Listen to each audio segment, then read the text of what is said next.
Magandang araw po mga amigo. Ito po, may papakita po ako sa inyo na Daewoo Matiz, one of the smallest car in the world.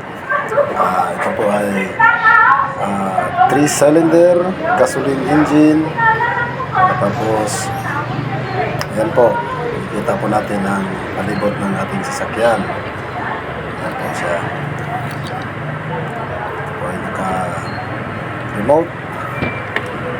Ito po ang kanyang loob. Yan po. Manual po ito. Manual transmission. Tapos na meron siyang 4 to 5 seater.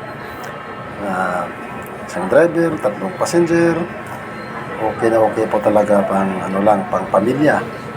Pag-apat kayo sa pamilya, 3. At sobrang tipid po nito sa gas. One of the pinakamatipid sa gas na sasakyan.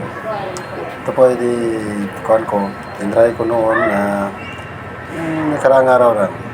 Tinakbo ko mga 150 km back and forth.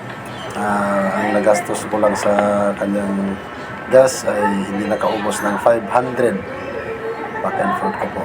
Parang galing po nitong Blang at Ligos. Maraming salamat. God bless.